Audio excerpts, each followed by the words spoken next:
My name's Austin Belzer. Welcome to another interview from Slamdance 2025. Today I have director of photography too, Madeleine Farley from the film Fist Bump. For those uh, who want a quick look at what Fist Bump is, it's a documentary about Marcus Knight, a talented and charismatic biracial young adult with autism and cerebral palsy as he pursues his dream career on Fist Bump will have its North American premiere during Slamdance 2025 on February 22nd at the LA Times Theater.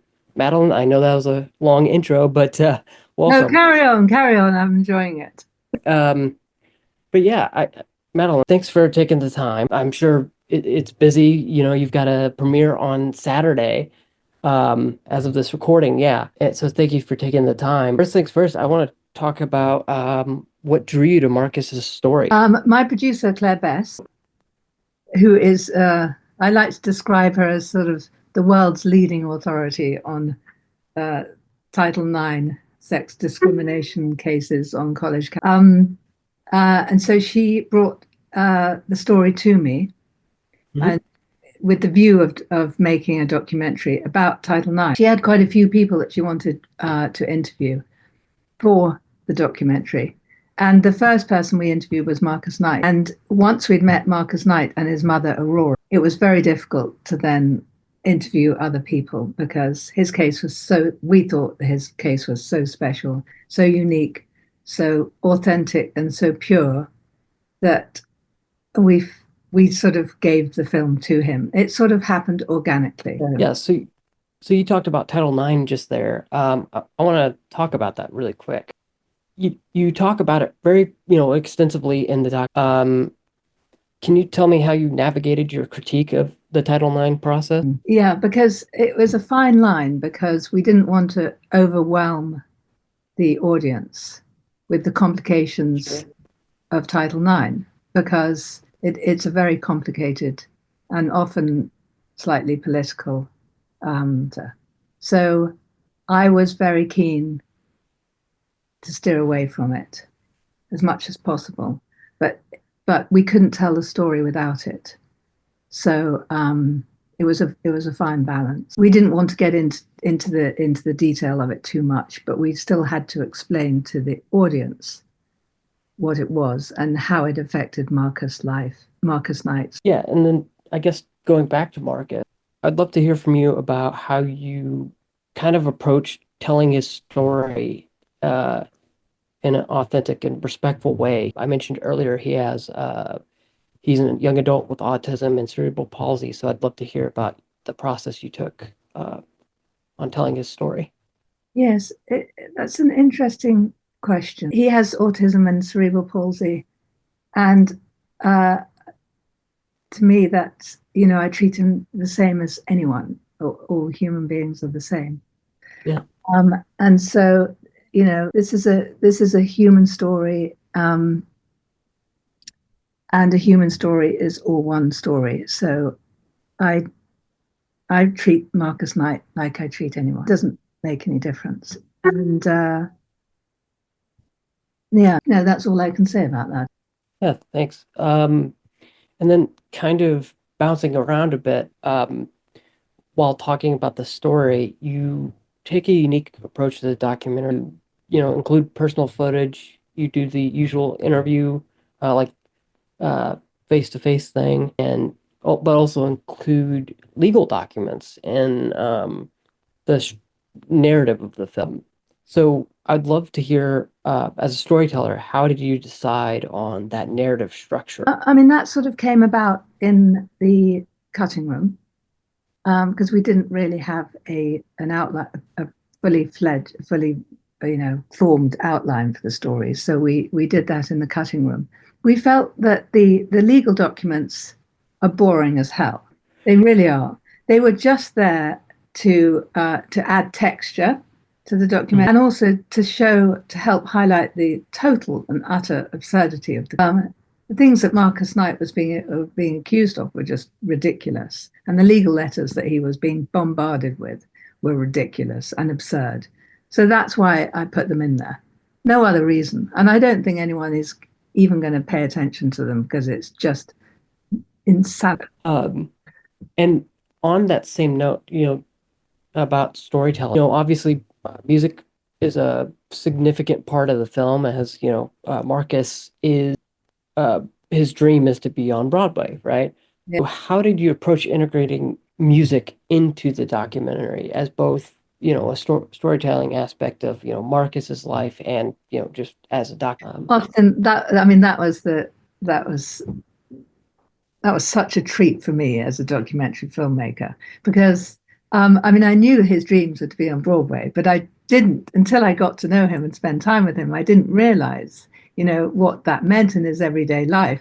So it wasn't until I actually spent a lot of time with him that I realized that that is his method of communicating his emotions because he has problems communicating his emotions verbally. So he Mhm. communicates through songs. Throughout my time filming him, he was always on his phone. So he's always been doing, as all great self respecting kids are these days.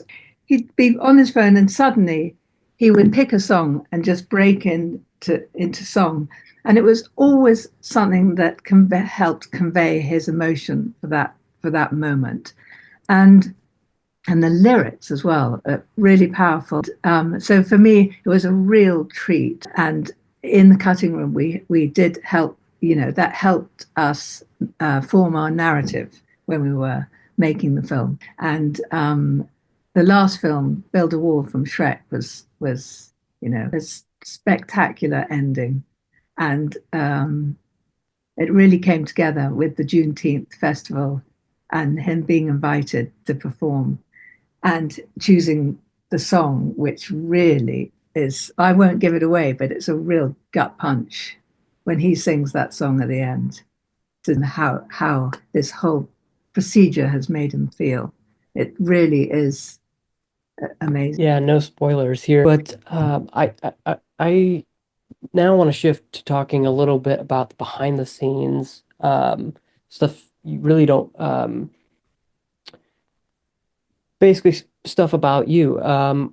You're both the director, DP, and one of the two producers on the documentary. So what's it like to wear those three hats? I'm assuming you have more, but I'd love to hear about that. Well, I've done a lot of my own filming in the past, and I, I love working that way. I really do because I don't like the gear and the kit and crew members to get in between me and my subject. I just find they get in Mhm. the way. And so I really, really enjoy working. I'm very comfortable working that way. It's how I've often worked in the past. And I really do feel that I can get much closer to my subject when I don't even think that there's no camera there after. I'm just there in their life and the camera happens to be there. And I think that they forget that they're on camera half the time. I mean, aside from the uh, the interviews with the lawyers and things like that. That's separate. But if I really want to get an intimate story, I think that's the best way for me. That's how I like to. So that's DP. Well, I don't like producing. I prefer directing. But yes, it's tricky doing all three. But the Yeah, directing and the DP just are one. I imagine I was talking to somebody yesterday. I think he said director, screenwriter, editor, basically everything. And I asked him about that. And he's like, "Yeah, I'm just doing all these things all the time." It was a fun interview. So your film is one of the nearly 50 projects with the Made in LA tag during Slamdance. I'd like to talk a little bit about how Los Angeles influences the film or in any way. Oh, yeah, that's a nice question. I mean, uh, we were mainly in Orange County, and I had not spent any time in Orange County prior to this. So it's more of an or um, and it's a shame because I wanted to bring a bit more of LA into it, and I did film some scenes of Marcus on Hollywood Boulevard, you know, going to walking down the Hall of Fame and looking at all the stars and things, and going to see Hamilton. and it's really lovely footage, but it didn't make it into the film because it just didn't fit in. It was sort of there's Orange County and then there's LA and Hollywood. Yeah. It really it didn't work. So sadly we had to take it out. So yeah, it's mainly Orange County. You definitely get a flavor of Orange County. Yeah. Yeah, it's kind of a weird tag, but it's their first year in LA, Yeah. and Dance's first year in LA. But maybe for like there can be a Madeline cut or something like that of the movie. But lastly, I want to talk about like the audience. What do you think what do you want audiences to take away from Fist Bump? I'd like them to come out with more compassion in their heart. That's my main aim. Just a little, if we had a little bit more compassion for our fellow being, none of this would have happened. Yeah. And also a little bit more common sense, I think. I think common sense is a rare commodity these days. So yeah, common sense and compassion and kindness for one another. And obviously, I would love for Marcus Knight to be accepted and go back to college. That would be amazing. Yeah, that'd be great. Is he gonna be in Slamdance with you? Oh yeah. Oh yes. He's Awesome. coming. He's coming to the red carpet event. He's coming to the premiere. He's going to see it for the first time. Got his outfit picked out. He's coming in a tuxedo. He's ready. He's ready for his moment. It's going to be great. It Yeah. really is. I'm so looking forward to it. And Slamdance is the greatest festival I could think of for it to premiere. It really is. Yeah. Yeah. Yeah. Yeah. And with that, I want to thank you, Madeline, for taking the time to talk about Fist Bump. I'll have a review out, time to the release on Saturday, um, or to the premiere on Saturday, and more Slam Dance. And in March, I'll have South by Southwest interview. Fist Bump is going to have its North American premiere during Slamdance 2025 on February 22nd at the LA Times Theater. I'll have a link to buy tickets in the description below. But yeah, thank you again, Madeline, for taking Thank the time you out of your so much, day. Justin. Thank you so much for watching the film and giving us this opportunity. No problem. You have a great Slam Dance, and just make sure to hydrate and all that stuff. I joke, but it's a real thing. But have a great Slam Now. Dance. Thank you, Austin. Thanks. Lovely to meet you. Bye. Lovely to meet you too. You can find me on Blue Sky, Facebook, Instagram, and Threads under my username, Austin B Media, as well as my Discord and Patreon community chat. Speaking of Patreon, if you'd like early access to this next interview or more exclusive content, head on over to patreon.com/AustinBmedia. For just $3 a month, you get 48-hour early access to my reviews, podcasts, interviews like this one, and articles, plus patron-only channels on my Discord. The $10 a month tier, you'll unlock uncut podcast episodes, exclusive episodes, and more. If you enjoyed this interview, stay tuned for more Slamdance and South by Southwest 2025 interviews. Until next time.